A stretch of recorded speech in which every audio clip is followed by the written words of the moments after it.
जय हिंद दोस्तों। उम्मीद है आप सब अच्छे होंगे और आपकी तैयारी भी अच्छी चल रही होगी। आज हम लोग 1784 पिट्स इंडिया एक्ट के बारे में पढ़ेंगे। 1784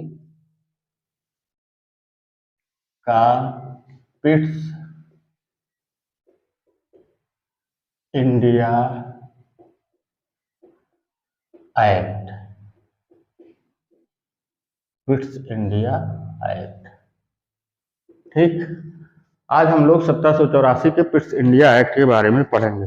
1784 का पिट्स इंडिया एक्ट लाया क्यों गया, ठीक। तो 1784 का Pitt's India act of settlement 1781 की असफलता के बाद लाया गया था। इसके बारे में ऐसा माना जाता है कि कंपनी द्वारा अधिग्रहित भारतीय क्षेत्रों पर ब्रिटिश ताज यानी ब्रिटिश क्राउन के स्वामित्व के दावे के रूप में जो है पिट्स इंडिया एक्ट 1784 को लाया गया था। इसीलिए इसे जो है ब्रिटिश ताज के स्वामित्व के दावे का जो है पहला वैधानिक दस्तावेज माना जाता है। और इस एक्ट का शीर्षक था भारत में ब्रिटिश अधिकाराधीन क्षेत्र। तो लाया क्यों गया था? 1781 के एक्ट ऑफ सेटलमेंट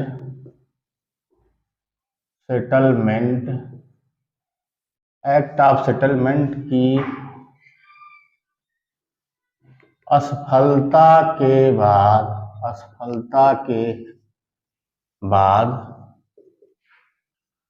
1781 के एक्ट ऑफ सेटलमेंट की असफलता के बाद कंपनी द्वारा अधिग्रहित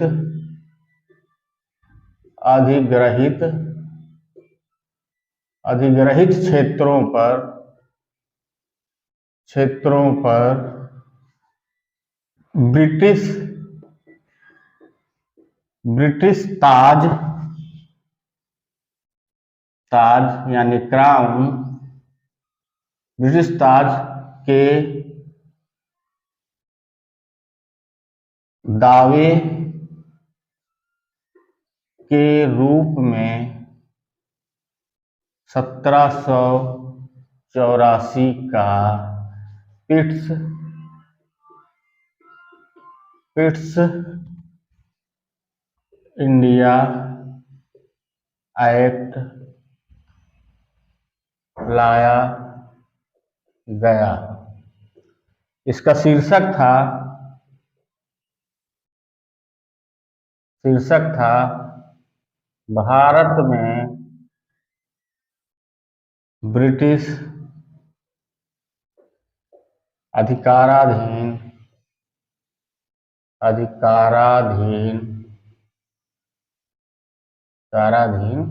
क्षेत्र।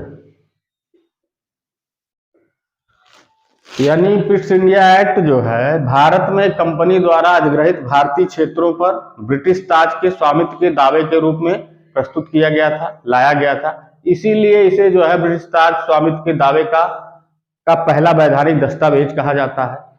और इसका शीर्षक था भारत में ब्रिटिश अधिकाराधीन क्षेत्र। अब इसे प्रस्तुत कौन किया था? ब्रिटिश संसद में इस एक्ट को प्रस्तुत जो है तत्कालीन ब्रिटिश प्रधानमंत्री विलियम पिट ने प्रस्तुत किया था। तत्कालीन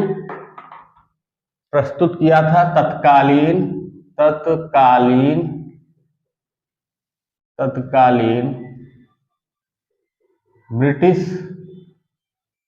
प्रधानमंत्री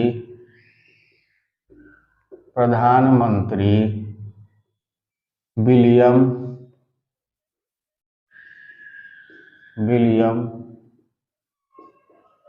पिट ने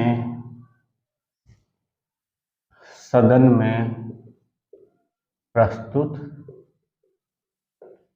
किया था और उन्हीं के नाम पर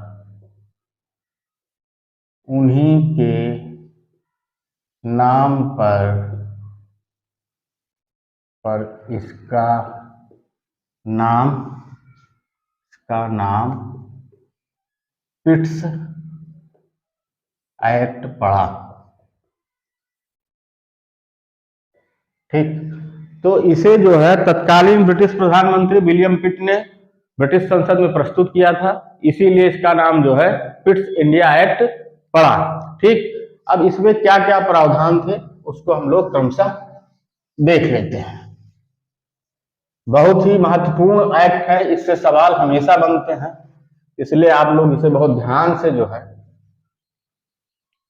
पढ़िएगा। ठीक, इसमें प्रावधान कौन कौन से थे ये हम लोग देख लेते हैं। प्रावधान, ठीक, पहला प्रावधान इसमें किया गया था कि कंपनी के व्यापारिक और राजनीतिक कार्यों को अलग अलग कर दिया गया था। पहला क्या था, कंपनी के राजनीतिक और व्यापारिक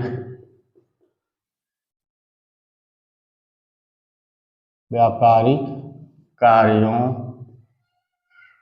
को अलग अलग कर दिया गया था। ठीक, तो यानी कंपनी के व्यापारिक और राजनीतिक कार्यों को अलग अलग कर दिया गया था। दूसरा इसमें प्रावधान था व्यापारिक क्रियाकलापों के अधीक्षण के लिए। व्यापारिक क्रियाकलापों के अधीक्षण के लिए पहले की ही तरह जो है निदेशक मंडल के हाथों में रखा गया। पहले की ही तरह जो है व्यापारिक क्रियाकलापों का अधीक्षण निदेशक मंडल के हाथों में ही रखा गया, लेकिन राजनैतिक क्रियाकलापों जैसे सैनिक, असैनिक एवं राजस्व के नियंत्रण एवं पर्यवेक्षण के लिए इंग्लैंड में एक 6 सदस्यीय नियंत्रक मंडल बोर्ड ऑफ कंट्रोल की स्थापना की गई तथा इसके सदस्यों की नियुक्ति और पदच्युत का अधिकार जो है सम्राट को दिया गया। तो दूसरा प्रावधान था इसमें, दूसरा प्रावधान था कि कंपनी के व्यापारिक क्रियाकलाप का अधीक्षण किसके हाथ में, निदेशक मंडल के हाथ में दिया गया। निदेशक मंडल के हाथ में रहने दिया गया। ठीक, और दूसरा जो है राजनैतिक क्रियाकलापों के लिए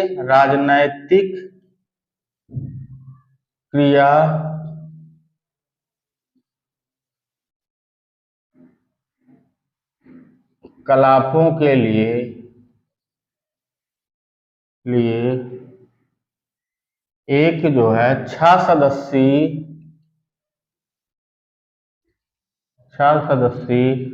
नियंत्रक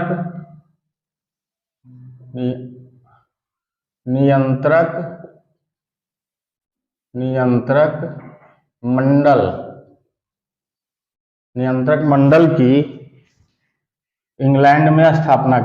इंग्लैंड में स्थापना की गई।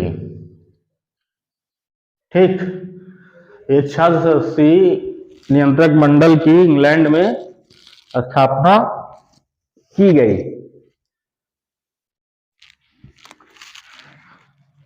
जिसके सदस्यों को जो है नियुक्त करने और पदच्युत करने का अधिकार किसको दिया गया, सम्राट को। तो नियुक्ति और पदच्युति का अधिकार किसको दिया गया, सम्राट को। ठीक, तो इस प्रकार जो है भारतीय उपनिवेश के 2 शासक हो गए। मतलब एक जो निदेशक मंडल और जो है नियंत्रक मंडल के माध्यम से सम्राट। तो भारत में ब्रिटिश भारतीय उपनिवेश के 2 शासक हो गए, पहला कंपनी का निदेशक मंडल और दूसरा जो है नियंत्रक मंडल के माध्यम से सम्राट। ठीक, तो इस प्रकार जो है भारत में द्वैध शासन की शुरुआत होती है और यह स्थिति जो है 1858 ईस्वी तक बनी रहती है। यह स्थिति 1858 ईस्वी तक बनी रहती है।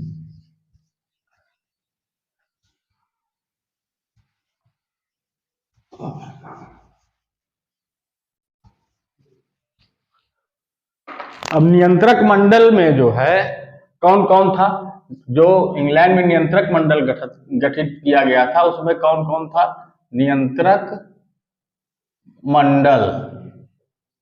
ठीक, तो इसमें एक क्या होता था?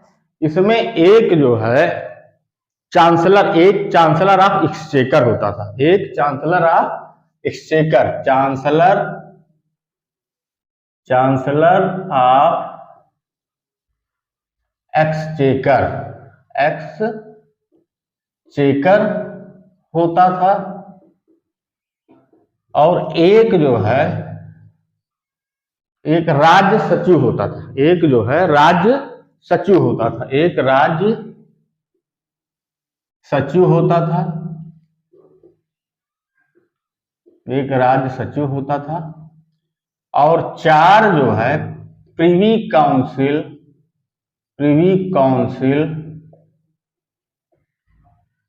के सदस्य होते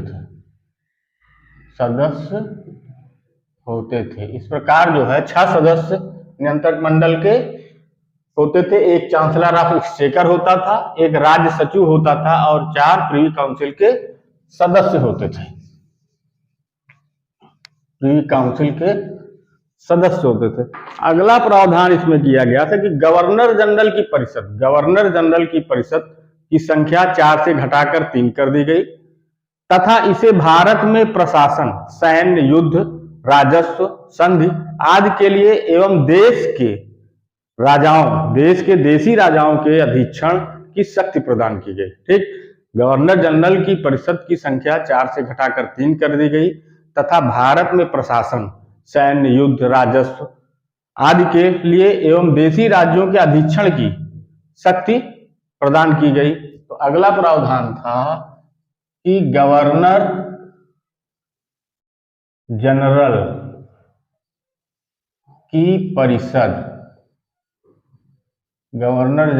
परिषद की संख्या 4 से 3 कर दी गई तथा इसे भारत में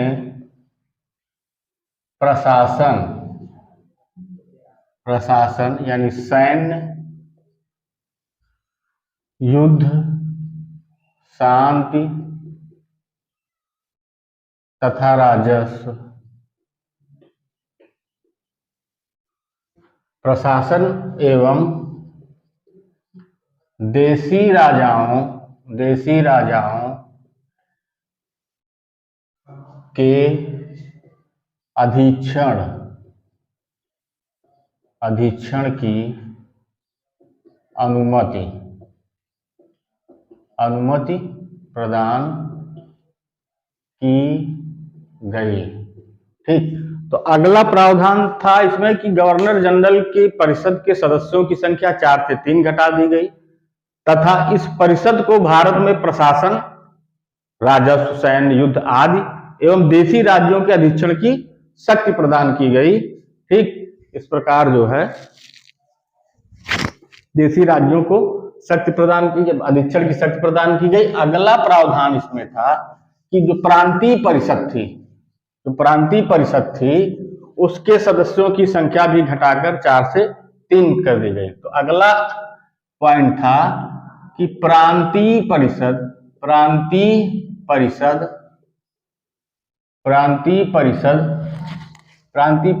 के सदस्यों की संख्या 4 से 3 कर दी गई और इन्हीं सदस्यों में से एक को सेना प्रांत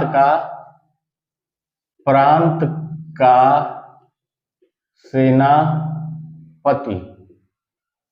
सेनापति बनाया गया। ठीक, तो अगला प्रावधान था प्रांतीय परिषद के सदस्यों की संख्या भी 4 से 3 कर दी गई तथा इसे भारत में, ठीक, इसमें से इनके सदस्यों में से एक को जो है प्रांत का सेनापति बना दिया गया। अगला प्रावधान था इसमें कि गवर्नर जनरल, ठीक, गवर्नर जनरल को प्रांतीय सरकारों को, ठीक, बर्खास्त करने का अधिकार प्रदान किया गया और ये माना जाता है कि इस एक्ट में ये सबसे महत्वपूर्ण विशेषता थी। तो अगले प्रावधान के तहत गवर्नर जनरल को, अगले प्रावधान के तहत गवर्नर जनरल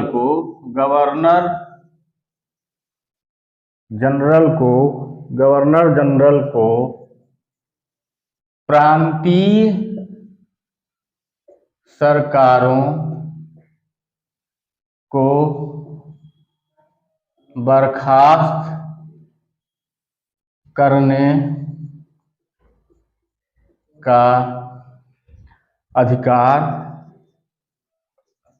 अधिकार प्रदान किया गया। ठीक, अगले प्रावधान के तहत गवर्नर जनरल को जो है प्रांतीय सरकारों को बर्खास्त करने का अधिकार प्रदान किया गया और इसका कारण भी मतलब ये था कि अगर वो जो है केंद्रीय शासन की बात ना माने या उनका अनुपालन ना करें तो गवर्नर जनरल को प्रांतीय सरकार को बर्खास्त करने का अधिकार प्रदान किया गया और ऐसा माना जाता है कि इस एक्ट में ये सबसे महत्वपूर्ण प्रावधान था।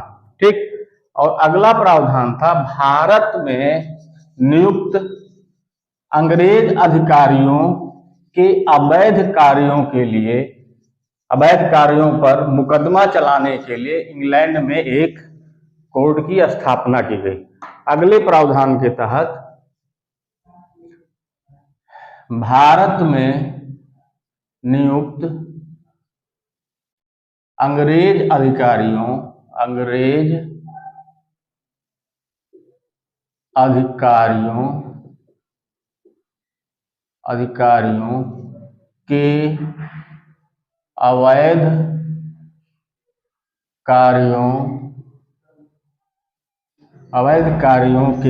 पर मुकदमा चलाने के लिए इंग्लैंड में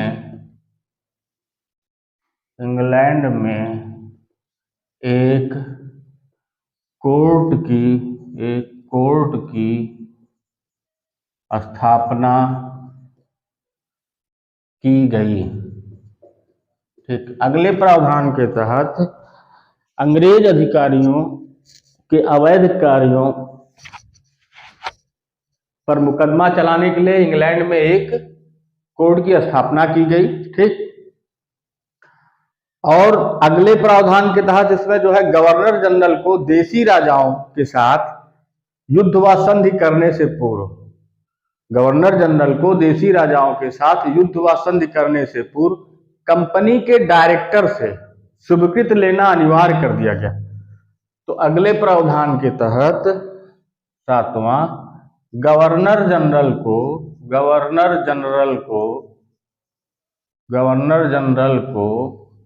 देशी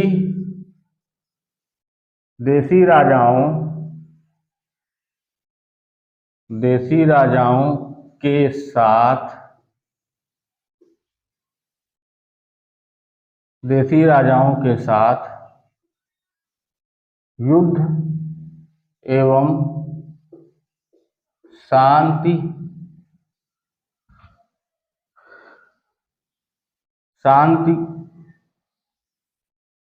करने से पूर्व युद्ध एवं संधि करने से पूर्व कंपनी के डायरेक्टर से पूर्व अनुमति, पूर्व अनुमति लेना अनिवार्य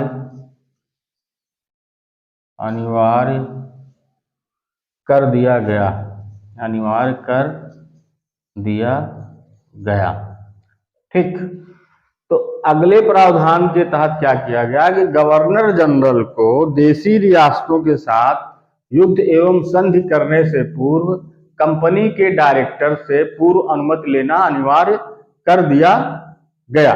ठीक, और इसका अगला प्रावधान है जो 1773 के रेगुलेटिंग एक्ट में भी था, इसमें भी किया गया कि कंपनी के कर्मचारियों को उपहार लेने पर प्रतिबंध लगा दिया। कंपनी के कर्मचारियों को उपहार लेने पर प्रतिबंध लगा दिया गया। अगले प्रावधान के तहत इसमें कंपनी के कर्मचारियों को पर उपहार लेने का प्रतिबंध लगा दिया गया। तो अगला प्रावधान था कंपनी कर्मचारियों पर उपहार लेने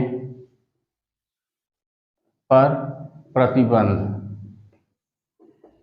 ठीक, तो इस प्रकार इसमें लगभग 7-8 प्रावधान थे। ठीक, और जिसे हम लोगों ने देखा तो और पहले प्रावधान के तहत इसमें यह था कि कंपनी के व्यापारिक और राजनीतिक कार्यों को अलग कर दिया गया। ठीक, दूसरे में था कि व्यापारिक क्रियाकलापों के अधीक्षण के लिए पहले की तरह जो है निदेशक मंडल ही था। राजनीतिक क्रियाकलापों के अधीक्षण एवं पर्यवेक्षण के लिए एक 6 सदस्यीय नियंत्रक मंडल की स्थापना की गई। ठीक, जिसके सदस्यों की नियुक्ति और पदच्युत का अधिकार सम्राट को दिया गया। ठीक, इस प्रकार जो है भारत में जो है ब्रिटिश उपनिवेश के 2 शासक हो गए, पहला कंपनी का निदेशक मंडल और दूसरा नियंत्रक मंडल के माध्यम से सम्राट। ठीक, और अगले प्रावधान के तहत इसमें गवर्नर जनरल की परिषद में 4 सदस्यों की जगह जो है 3 सदस्य कर दिए गए। और भारत में जो है गवर्नर जनरल और उसकी परिषद को भारत में प्रशासन यानी सैन्य, युद्ध, संधि, राजस्व एवं देशी राज्यों के अधीक्षण का अधिकार प्रदान किया गया। ठीक, अगले प्रावधान के तहत इसमें जो है प्रांतीय परिषदों में जो है सदस्यों की संख्या 4 से घटाकर 3 कर दी गई और इन्हीं सदस्यों में से एक को जो है प्रांत का सेनापति बनाया गया। ठीक, अगले प्रावधान के तहत इसमें गवर्नर जनरल को जो है प्रांतीय सरकारों को बर्खास्त करने का अधिकार प्रदान किया गया। ठीक, और फिर अगले में जो है भारत में नियुक्त अंग्रेज पदाधिकारियों के अवैध कार्यों पर मुकदमा चलाने के लिए जो है इंग्लैंड में एक कोर्ट की स्थापना की गई। ठीक, और गवर्नर जनरल को अगले प्रावधान में गवर्नर जनरल को देशी राजाओं के साथ युद्ध एवं संधि करने से पूर्व नियंत्रक मंडल से अनुमति लेना अनिवार्य कर दिया गया और कंपनी के कर्मचारियों पर जो है उपहार लेने पर प्रतिबंध लगा दिया गया। इस प्रकार जो है 1784 का पिट्स इंडिया एक्ट समाप्त होता है। ठीक, और आप लोगों से जाते जाते इस बात का निवेदन है कि चैनल को जो है ज़्यादा से ज़्यादा सब्सक्राइब करें और ज़्यादा से ज़्यादा शेयर करें और सब्सक्राइब करें और अपने मित्रों दोस्तों के पास जो है इसे भेजें। ठीक, और मेरे पढ़ाने में अगर कोई कमी रहती है तो उसे कमेंट में ज़रूर कहें। ठीक, मैं उसे सुधारने का प्रयास करूंगा। धन्यवाद।